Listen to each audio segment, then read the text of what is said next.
बूढ़े की थैली की कहानी। नमस्कार दोस्तों, आज के इस कहानी में हमने बताने वाला हूँ बूढ़े की थैली का कहानी। इससे आपको बहुत कुछ सीखने को मिलेगा और जीवन में बहुत प्रभाव पड़ेगा। एक छोटी सी गांव में एक बूढ़ा था। उसका नाम था हिमेश। उसके 2 बेटे थे। प्यार से वह छोटे को चिन्नटू और बड़े को मिन्नटू कहता था। दोनों बड़े आलसी और निकम्मे थे। दोनों अपनी पत्नियों के साथ निठल्ले बैठे रहते, लेकिन बूढ़े के काम में हाथ ना बटाते। छोटा लड़का बड़े पर काम का दबाव डालता और बड़ा छोटे पर। अपने बेटों की लड़ाई देख बूढ़ा बहुत दुखी था। गांव वालों ने उसे समझाया, दोनों को खेत बांट दो, अपना अपना पेट भरने के लिए उन्हें अवश्य मेहनत करनी पड़ेगी। बूढ़े ने वैसा ही किया। उसके पास एक बड़ा खेत था। उसने आधा आधा दोनों को बांट दिया। अब उनके आगे परिश्रम करने के अलावा कोई चारा न था।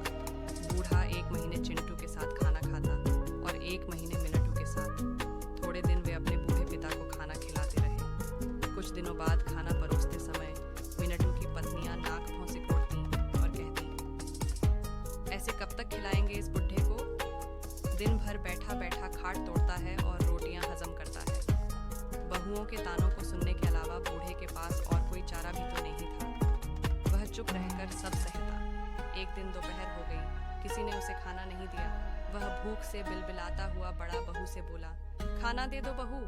बड़ा बहू ने कहा, आज खाना नहीं बचा है, शाम को खा लेना। बहू का ऐसा रूखा जवाब सुनकर वह दूसरी बहू के पास गया, उससे खाना मांगा तो वह बोली, इस महीने बड़ी के साथ खा रहे हो, मेरी बारी तो अगले महीने आएगी। इस तारा बात सुनने का बाद बूढ़े ने घर छोड़ने का फैसला कर लिया। गांव के कुएं पर जाकर उसने पेट भर पानी पिया और डंडा टिकाता हुआ दूसरे गांव चला गया। लोगों का छोटा मोटा काम करके वह पेट भरने लगा। धीरे धीरे 1 वर्ष बीत गया। उसे अपने बेटों का हाल जानने की उत्सुकता हुई तो वह पुनः गांव आ गया। आते वक्त बूढ़े ने चालाकी से एक थैली में जुड़ा मिट्टी कंकर पाथर डालकर कमर पर लटका के ले आया।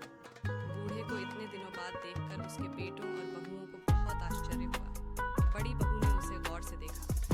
नजर कमर में लटकी थैली पर अटक गई।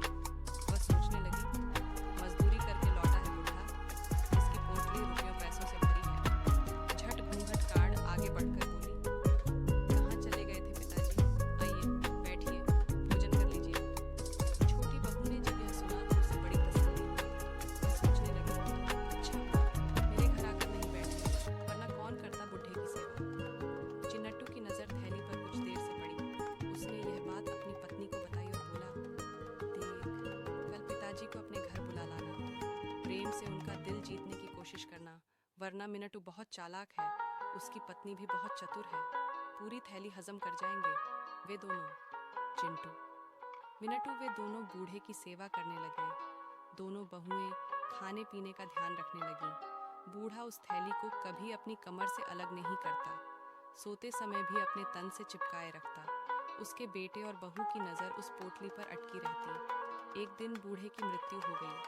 चिन्नटू और मिन्नटू को पिता की मौत का गम नहीं था, परंतु दोनों को थैली खोलने की जल्दी पड़ी थी जो मृत बूढ़े की कमर से बंधी थी। मिन्नटू ने थैली खोलनी चाहिए, चिन्नटू बिगड़ पड़ा।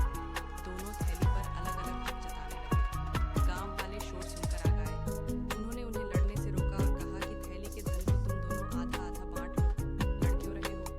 गांव के सरपंच ने थैली को खोला तो सभी दंग रह गए। उसमें मिट्टी, कंकड़, पत्थर के छोटे छोटे टुकड़े पड़े थे।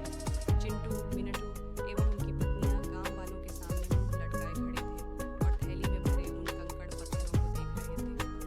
सरपंच बोला, मूर्खों, तुम्हारा पिता एक अच्छा इंसान था, परंतु तुम्हारे दुर्व्यवहार ने उसे यह कपट भरी थैली बांधने को मजबूर कर दिया। तुमने जो बुरा व्यवहार उसके साथ किया था, उसका फल तुम्हें मिल गया। उठो और अपने पिता के अंतिम संस्कार की तैयारी करो। आशा है आपको बूढ़े की थैली का कहानी पसंद आई होगी। ऐसी ही और कहानी सुनने और पढ़ने के लिए हमें सब्सक्राइब अवश्य करें। धन्यवाद।